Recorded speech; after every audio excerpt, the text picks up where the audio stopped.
History abounds with stories of captivating individuals, some hailed as heroes, others reviled as villains, and some others who have unfortunately been lost to the annals of time. And there are some who continue to be relevant to political discourse, to contemporary historical discourse. And today, we are concerned with someone who almost straddles all these spheres. Someone who is renowned for discovering the new world, despised for the kind of atrocities he meted out at the indigenous population of the Americas, and as we shall see, someone who has also been forgotten in some senses. You're right. Today we'll be discussing about Christopher Columbus and his voyages, specifically his two voyages. And unlike many other documentaries or contemporary renditions that only discuss his movement from one island to another, we as students of history are concerned with exploring his voyages by critically reading his own primary material, his own primary sources. And this will include accounts from many of his fellow travelers, such as Bartholomew de las Casas and Oviedo. A little bit about the protagonist of our discussion today, Christopher Columbus. Columbus was born in Genoa, Italy, and subsequently went on to gain a lot of knowledge on subjects like geography and astronomy from the likes of Paolo Toscanelli and several Arab geographers. He planned out a voyage to Asia through the seas and proposed this to several European monarchs in the 1480s.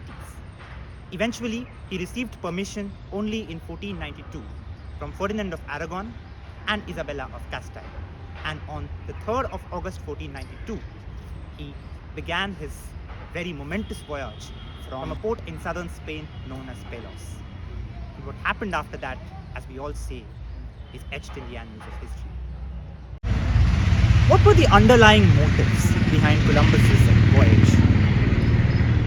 Was Columbus really the great expert navigator and explorer that he's made out to be in several chronicles and documentaries? How did the Spaniards respond, and how did the Spaniards view the natives? What did the natives of America imagine about the Spaniards themselves, and did they mount any bit of resistance to these encounters? What are the differences that we can discern between these two societies, and how do these differences inform the later history of these voyages and the decimation of the indigenous population in the 16th century? And finally, two documentaries that have been produced of late capture the nuances of Columbus's voyages and the degree of harm inflicted on the native populations and native civilizations. Come, let's embark on this riveting voyage to uncover these truths from Columbus's life and times.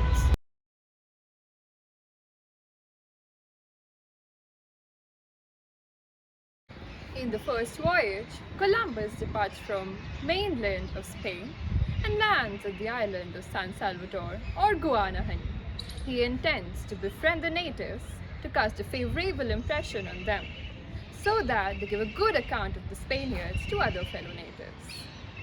Moreover, he does this so that when he and his men return, they are favorably received, and the natives give them all of what they possess. An ulterior economic or materialist motive can be predominantly discerned in the writings of Columbus. If we look into the intentions of Columbus's second voyage, we could see that the second voyage was planned to relieve the men that Columbus has left in the first voyage on the island of Hispaniola, and to colonize those islands and conquer the land beyond Hispaniola, Cuba, and the mainland America. The religious tenor of the voyage was reaffirmed by the Papal Bull of 1493, which was passed by the then reigning Pope Alexander IV, according to which all the land beyond Atlantic will come under the territory of Spain, and this bull will legitimize the claim of Spain over all the territory conquered by Columbus. And these intentions are also reflected in the letters of Dr. Chenka, who mentioned that when Columbus for the first time landed on an island in his second voyage, his men landed carrying a royal standard and took formal possession of the land for their highness.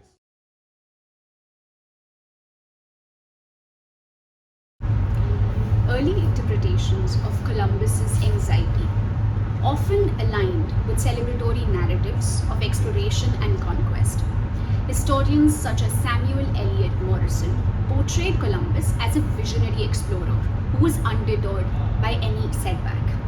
This idealized image of Columbus as a visionary explorer and a heroic figure often undermined his inner turmoils and put forth instead his perseverance in the face of adversity. Columbus's qualifications as a navigator are immediately put to question when we realize that he spent the better part of his journey believing that he was sailing to Asia when in fact he reached the Americas. In contrast, works of revisionist historians often criticize this romanticized image of Columbus and explore little darker aspects of his legacy. Historians such as Howard Zinn talk about how Columbus was someone who perpetuated colonial violence on indigenous population. We get a psychological aspect from Lauren Bergreen's Columbus, The Four Voyages, wherein she talks about Columbus's inner turmoil during the first voyage. Bergreen portrays a vivid picture of Columbus as someone who was ridden with ambition, haunted by self-doubt, and grappling with complete anxieties during the entire first voyage. Moreover, Lawrence also delves into the personal history of Columbus, how his humble origins was turned into his quest for fame and fortune, and how this journey helped him carve his mindset and which eventually helped him during his journey ahead in discovering the Americas. By critically examining Columbus's journey, Lawrence gives us a humanized perspective of the man behind the myth and how he should always be looked as someone who is a human after all and not someone who should be worshipped. Dr. Janka praises the navigational abilities of the admiral. He mentions that they reached the island of Hispaniola directly in a clear course, as if they are following a predetermined course.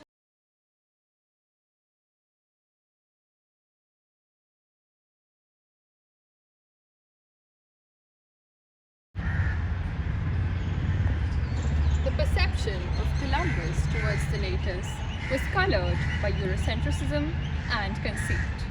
Columbus thought the natives to be naive and gullible. He thought that the natives have no religion and they can be easily converted to Christianity.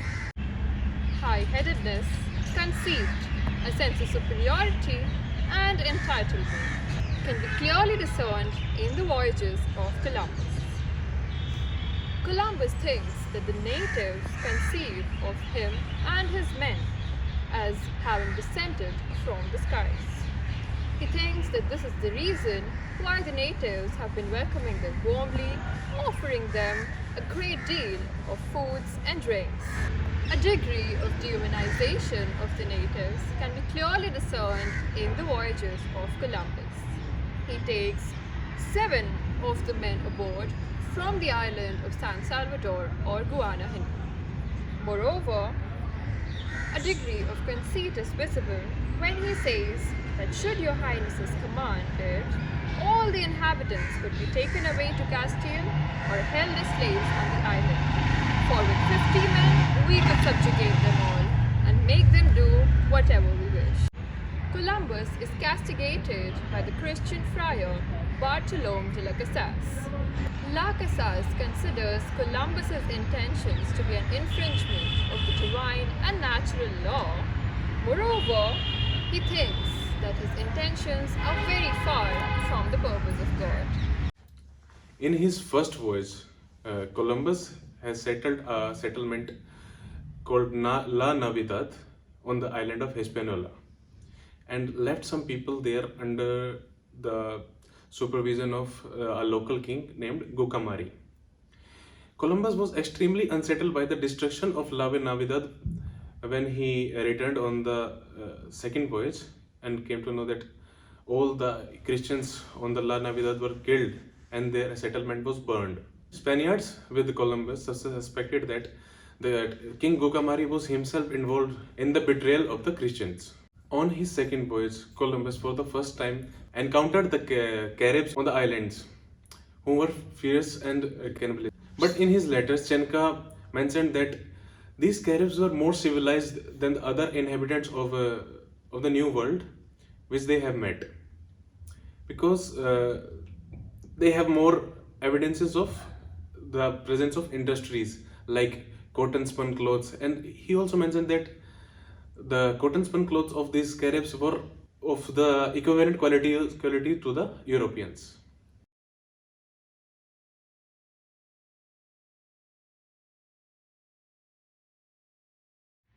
In the first voyage, on the whole, the natives are very warm and welcoming. However, there are a few instances where the natives run away, desert their villages, and vacate their houses out of fright. In his journal, Columbus describes his initial interactions with the indigenous people was met with curiosity and excitement. However, Columbus also notes that there was a sense of reluctance and limited cooperation on the part of indigenous people, where they were very reluctant to come forthright and participate in all the activities that Columbus and his crew members were undertaking.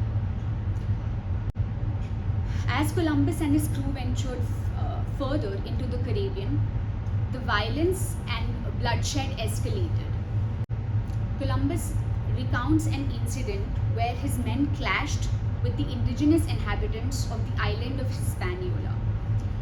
From his passages, we also get a paternalistic view that Columbus tries to impose his ideas of Christianity towards the indigenous people, and how he feels that his monolithic religion is far more superior to the indigenous people who have no religion. We also see a lot of passive resistance techniques exhibited in the form of sabotaging and in the form of not directly interacting with the newcomers on the part of indigenous people. One form of passive resistance exhibited by the indigenous people was their reluctance to fully engage with the newcomers. There are several instances where Columbus recounts his the deliberate avoiding of indigenous people into the activities that Columbus and his crew members were carrying. Similarly, indigenous leaders often demonstrated a pragmatic approach to dealing with Columbus, engaging in limited cooperation with his crew members. There are several instances in the book that depict these leaders trying to avoid any direct confrontation with Columbus and trying to avoid any or sabotage all of his efforts of interaction and of befriending the indigenous people. Another technique of passive resistance was sabotage and non-compliance, where the indigenous people deliberately broke water resources and tried to replenish all the resources that Columbus and his crew members had in order to not let them succeed in their endeavors. The letters of Christopher Columbus from his second voyage provide insight into the interactions of natives and Spaniards. In his letters, Columbus initially describes these encounters between the indigenous people and Spaniards as welcoming and friendly, and also notes their interest in trade and commerce. However, as the expedition progressed, there arose tensions. Columbus recounts instances of resistance and hostility from some indigenous communities. Native resistance was mainly due to Spanish exploitation, including forced labor and imposition of Spanish authority over the lands of the native. Overall, the letters of Christopher Columbus from his second voyage then reveal a very complex and sophisticated relationship between the natives and the Spaniards, the one characterized by cooperation and conflict. On his second voyage, Columbus encountered Caribs, the cannibalistic inhabitants of the Caribbean islands. When he went ashore, he found that there was not many men, And when he talked to the women there, they told him that all the men went on raids to other islands. And later, when he went to other islands, many people saw him and fled into the forests on the islands because they thought these are Caribs coming on the raids. Another example of natives having a friendly encounter with Spaniards is when they settled a town named La Isabela on the island of Hispaniola. Many local caciques, chieftains and other women came to barter with them. On their way to St. Thomas, which was a fort built by Spaniards in the territory of Kaunobo, the chieftain, they came to a large village. The inhabitants of that village, on seeing the Spaniards, hid in their huts, and bar the doors with cross canes, as if they have built a great defense and no one will enter their house. Interactions between the Spaniards and the indigenous people, particularly the Taino people led by the chief Kaunabo, were marked by resistance and conflict. The Taino, though initially welcoming, soon realized the true intentions of their intruders and sought to defend their people and their land. Here, the chief Kaunabo organized attacks against the Spanish settlements and employed guerrilla warfare techniques for the same. Now, this Taino resistance was not solely military, but also employed diplomatic efforts by forging alliance with the neighboring countries. Despite their best efforts, Taino people, however, faced several challenges. For example, lack of superior weaponry, diseases brought by the Europeans, and of course, the internal divisions. Ultimately, the Spanish conquest of the Caribbean islands led to the decline of the Taino population and the establishment of Spanish colonial rule.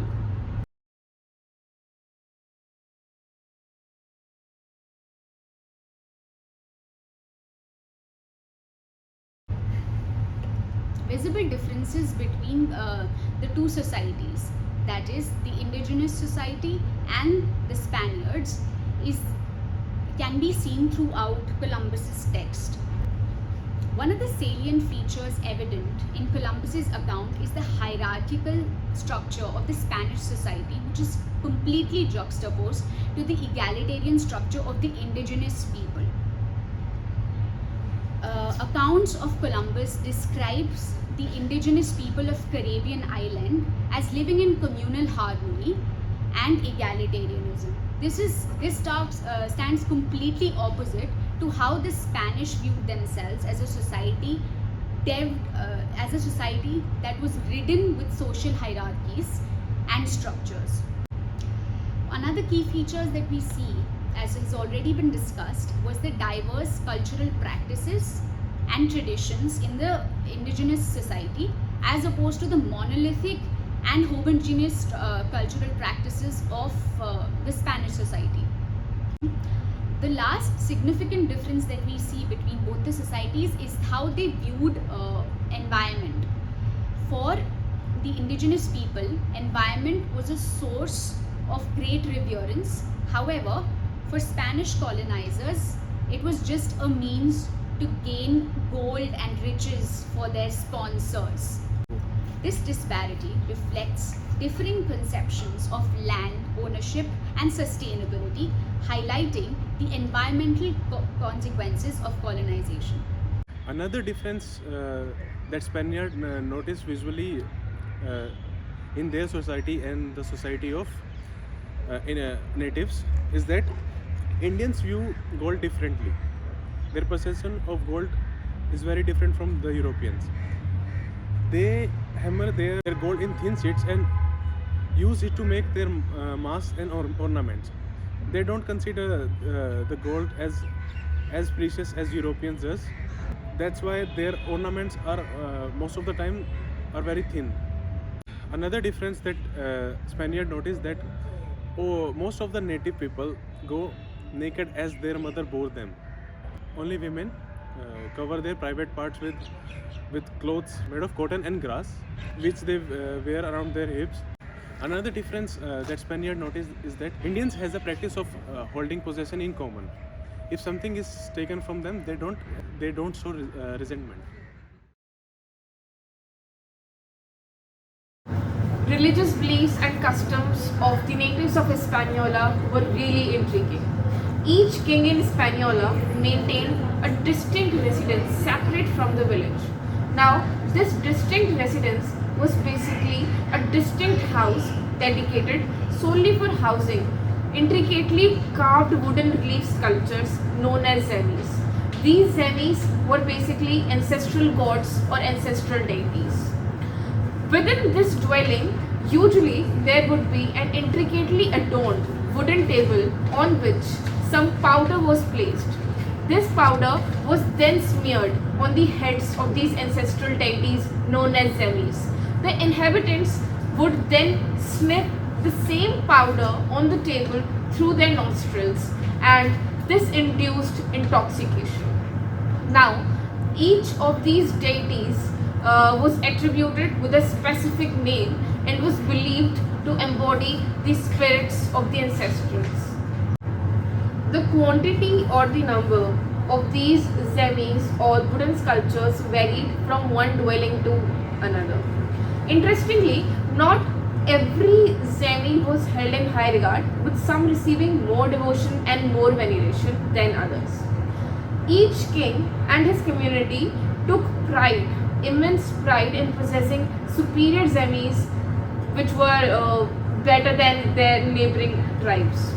The tribal people who held these zemis, also concealed their visits to these sacred dwellings and prohibited the Christians, in this case the Spaniards, from even visiting these sacred places. Another interesting feature about the customs of the natives of Hispaniola was that the king apparently possessed 3 powerful stones, and each of these stones had a powerful or a magical feature attached to it. One stone aided the crops, the second stone ensured painless childbirth, and the final and the third stone controlled weather. Their funerary practices were equally intriguing. While the elites were mummified, for the commoners only the head was preserved, and when anyone neared his or her death, they were strangled, including the tribal leaders.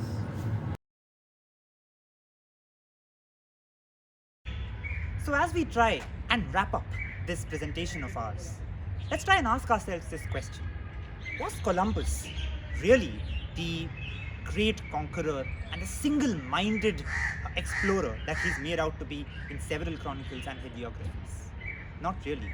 In fact, an analysis of Columbus's pursuits will definitely show us that he in many ways was geared towards, his actions were geared towards securing material gains for himself and for the Spanish monarchs whom he was patronized by. So in many ways, Columbus's actions were informed by a certain material pursuit of wealth, of God, glory, and of trying to bring about a lot of glory for the Spaniards. Perhaps the most striking illustration of Columbus's failure can be seen in his constant refrain that he was finding a westward path to Asia, a westward sea path to Asia, or to Chipangu as he called it. And this refrain continued across these 2 voyages. Moreover, what we see is that he constantly understated the distance traveled so that he could in some ways assuage the feelings of the crew members, those who were traveling along with him. And what is indeed striking about these voyages is the way the Spaniards and Columbus himself portray the Native Americans. And it is this dialectic, this interaction between the Native Americans, the indigenous inhabitants of the Americas, and the Spanish conquerors that really shapes the subsequent history of the American mainland. And to just give you a flavor of what happened in America in the 16th century, for instance, or in the late 15th and the 16th centuries, we see that there is a certain normalization of brutality. What happens, for instance, in the island of Hispaniola, wherein before Columbus arrived in 1492, the population, the native population was about 8 million. and by 1496 it was reduced to 4 million, almost halved, and by 1550, guess what?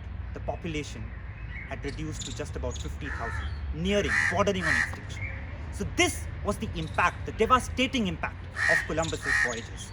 And in many ways, what we have tried focusing on is to try and bring attention back to the way the natives responded to this conquest. Because many a times, most popular representations of this voyage, including documentaries, and we have used one particular documentary by the People's Profile, which is a 1 hour long documentary that very exquisitely brings out the nature of these voyages and the movement of Columbus from one island to the next. But still, it fails to acknowledge the way natives responded, the way natives in many ways shaped this kind of a dialogue, shaped their own fortunes in many ways. That is very essential. It's very important to acknowledge that this was a two-way process and not just about the conquest state or the society that is coming in with different ideas that are subjugating and that are normalizing brutality in many ways. This is something that is opposed, that is resisted, but eventually, as we see, it is the Spaniards and it is the Europeans who come to dominate over the Americans. Kirkpatrick Sale, an American author, has very rightly pointed out that Columbus's conquests are significant not because of what he discovered, but because of what his voyages set in motion. And this was a collision of forces that reshaped the world forever. And it is this reshaping, it is this transformation of the world that we all have experienced, even in the 21st century.